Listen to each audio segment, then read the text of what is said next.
I was heading to my car in the garage. When it came into my view, I was so that I let out a loud cry. What the hell? Food scraps were strewn all over them. They were even thrown inside. A waft of stench hurt my nose from humidity when I opened the car door. I covered my nose and mouth with That's what you deserved. with the voice my mother-in-law app from the shadow like in a horror movie. She had been jealous of me buying a new car for a while, so I quickly understood her horrible act. I closed the door and moved away from it in desperation. I knew she was planning to harass me in some way, but I never thought it would be this extreme. But This is Joe's boss car. she committed the fiasco as a result of being harassed by me. I couldn't help but think to myself, idiot. I'm Maria, a 28-year-old working wife. I currently live with my husband, my in-laws. My job is an admin assistant at a re-agency, but in truth, I once dreamed of being a teacher. I had no choice but to give up. Because it required early childhood education, I wanted to join the company. After failing to get into my first music school, I went to a university that offered general music and vocal performance. I got a job at my current company as office worker after graduation. I met my husband, Tim, who was 2 years older than me at work. When we got married, I changed from full-time to part-time. We bought a brand new house, initially thinking the two of us would live alone. But before we could enjoy our new life, my in-laws moved in with us. Oh man! My parents want to move in with us because their house is getting old. That's okay for you, right? What? He suggested as a matter of course. I was too astounded to make a protest. Why do you think that some people are more successful than others? He responded nonchalantly to the question that finally came out of my mouth. I told you, their house is old. It's gonna cost a lot of money it's better for them to just move us. They can take half of our mortgage too. It's a win-win situation. Don't make such a big decision we didn't buy this house to be too small. You, my dad, and I will probably renovate or rebuild the house within a year. That wasn't my point. He didn't even ask me.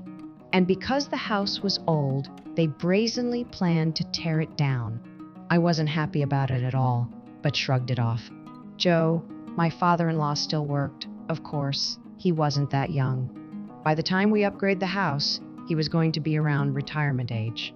Then the burden of the cost would on us. We just bought a new house, but we're thinking about upgrading. I was against the idea to the end, completely ignored, and my in-laws moved in as a matter of course. The four of us began to live together. At first, my in-laws showed their genuine and humble sides, but soon they made themselves comfortable. Before I knew it, the responsibility housework was put on my shoulders, and I had a job. Neither Tim nor Joe helped me at all, thinking it was normal. That I, who worked part-time, should not they, who worked full-time. Nancy, my mother-in-law, said she hurt her back and didn't even help me with the dishes.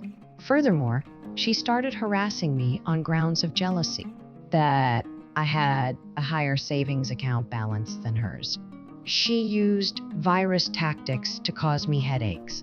For example, she purposely placed A with a drink on the edge of a coffee while I was vacuuming. She waited for me to move or bump into it or knock the glass over. Then when I was caught in her trap, drink spilled all over the place. She gave me a disapproving look. Oops. My bad, I put it on the edge. Isn't serving drinks to your boss part of your job? Then you must be used to cleaning up. Hurry up. It's gonna stain the rug. She just watched and laughed at me, rushed to get a rag and wiped. At those times, I got frustrated that I yelled at her harshly. I told you so many times before No, it on the edge. Are you blaming me? You're terrible. You did it, not me. You purposefully placed it there for me to find. How dare you? She suddenly menaced at me and start ranting. You falsely accuse me for your miss. That's insulting. It's terrible to others. You point your finger at me, but it's you who are clumsy. Stop playing the victim. You can't do anything right to begin with. I wonder how you're holding your jot that your office is so patient with.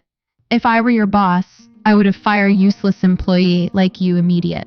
You can't cook, can't clean, and car wash clothes properly. It was just so wrong for her to say things to me. When she didn't work and didn't do anything, she just sat around at home all day. I felt ridiculous to deal with her Tim that night instead, but he just shrugged off my distress. I'm not sure if that's true. I doubt that she's the kind of person to do something like that. But it happened more than once. She keeps doing the same thing over. And she doesn't even help me with any housework. She just eats snacks and spills crumbs all over the place when I'm cleaning. Don't make a fuss about a trivial. She's still in pain from her back injury. I'm sure she wants to eat snacks then too. Put yourself in her shoes for a minute. You, of all people, should try to put yourself in my shoes. Even though I pleaded almost in tear, unaffected, Joe too must have been aware of what he was doing to me, but he chose to turn a blind eye. Even when I was right next to him being harassed by Nancy, he never intervened. It became too depressing to stay at. So I got my chores done early in the morning before anyone else was awake on my day off. I stayed out all day and refreshed my mind by playing the piano, which was the only one in town. As I played, people gathered around, even applauded at the end. I always felt reinvigorated then. On one of my days off, when I finished playing and stood up to leave, an old man came up to me. You sound excellent. I must be sounded a bit alert, so to excuse his approach. I'm sorry to bother you. I'm actually a colleague of your father-in-law. Well, more like his boss. I've seen pictures of you from I just thought I should introduce my... Oh, I see. Perhaps I should have acted a little friendlier, but I couldn't bring myself to be overly enthusiastic about introducing myself. To be honest, I wasn't keen on making acquaintance with the man who worked for Joe. Joe not only ignored Nancy's abuse, he left me to do all the chores, and had not even given me a single word of encouragement when I was exhausted. But the man didn't seem to mind, and he was very nice to me. I actually have seen you play here. May I be bold to ask you a favor?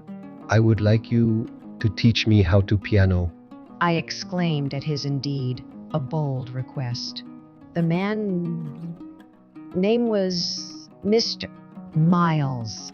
He had been interested in playing P, and since his retirement, he has been approached by several clubs wanting him to start practicing as a hobby, but he couldn't find a suitable pair or a class for seniors.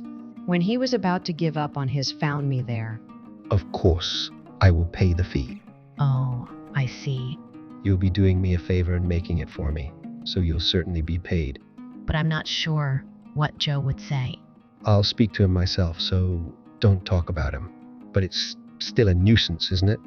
Don't mean to force you. No, I would love to. I said, in a hurry. The fact that if my in-laws heard about it, they would refuse to accept him. I didn't know what kind of harasser was going to give me, but more than that, I was quite excited. I thought it was a unique opportunity to teach piano, which was my childhood passion. From then on, I gave lessons to Mr. every Saturday and Sunday at a stud, where he rented for the occasion. I felt bad about it because he was paying a top oath-orange fee, but he didn't seem to mind it at all. It's all for my enjoyment anyway. I look forward to the practice. Since he had been interested in play, sounded quite good for the first take. And the more I taught him, the more he improved and the happier I was. Soon, I began to look forward to the... Joe heard about the practice from Mr. and his attitude towards me was somewhat softened. When he saw me preparing meals as Scott home from work, he began to say, Thank you for doing that. That alone was a relief. After about 6 months, I was able to earn enough money through my part-time job and lessons. So I decided to take a plunge and buy a new laptop. The car I had been using with Tim became unavailable when my in-laws moved in. Nancy always had the priority when out because she was too lazy to walk, while I had to take a bus and carry grocery bags in both hands. I had been wanting my own car to use for every day. When I finally bought it, Nancy came with me. She was a great companion. You spend your disposable income or yourself. If you had so much money to buy AC, could have spared some for us. You really don't care about us, do... What a self-centered daughter-in-law. Ever since she moved in, she'd been comfort doing nothing, thanks to me, who was more self-centered. As much as I wanted to argue, I decided to ignore her to save my energy. By this time, I had come to realize that the more I talked back, the more aggressive he became. Soon after this, she dumped a bucket of raw garbage over the car. When I told her it was Joe's boss, just screamed at me, "Don't lie to." It was a fact no matter what she said. The car I bought had a problem, right, and was taken by the dealer for ins. When I told Mr. Miles about it, he lent me his car. But don't you need it too? Not really. I don't like driving either. So nice of you, but I was afraid Nancy was going to damage the car. I had been alarmed by the previous harassment, and the reaction I got made me make a purchase. When I confided this to Mr. Miles, really stunned. I'm sorry that you've been going through such terrible ordeals. Then he gave me a warm smile and core. Well, you should take my car more before now. Even if she did something to it, you'd be in trouble. Moreover, I don't have a reason to scow. Joe. That was how I came to borrow his car. Nancy made a mess the day after it. She was wailing not to lie to her. Hearing the commotion, Tim and Joe, the garage. What's going on? As soon as he spoke, he noticed the froze there. This is... What the hell happened to it? Mr. Miles is your boss, isn't he? Why is his car in our garage in the place? I answered to Tim. Joe knows that I've been giving piano lessons to Mr. Miles every weekend. He was kind enough to let me borrow while mine was away for inspection. Nancy was looking like a ghost. Tim and Joe had never imagined that the culprit and were both panicking. How did this happen? Did raccoons come inside? Anyway, we need to clean. I raised my voice and cut him short. Nancy did this. I saw her doing it. The three of them looked at me in bewilderment. How dare you blame me? She shrieked. You're a liar. How could I do such a terrible thing? She's right. I've been taking you because of Mr. Miles. But I cannot allow you to say anything that would undermine my wife. Joe sternly took her side. Tim also nodded in agreement with him and didn't even try to help me. But I had a trick up my sleeve. Well then, let's find out. I've set up a surveillance camera. We quickly identify who is responsible. Again, the three of them were surprised. The person who expressed the most shock at the point where her eyes fell out was Nancy. For what? There's been a lot of misbehavior around here lately. I just bought a new car myself, and I was worried that it might get damaged. In truth, it was a measure against harassment. I wanted to have proof in case some happened to my car. Then, let's see it now.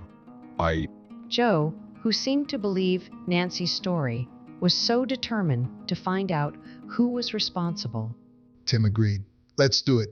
But if CC Nancy was not keen on it, Wait, we should clean this up first. You're right. Let's clean it up. The recording won't disappear anyway.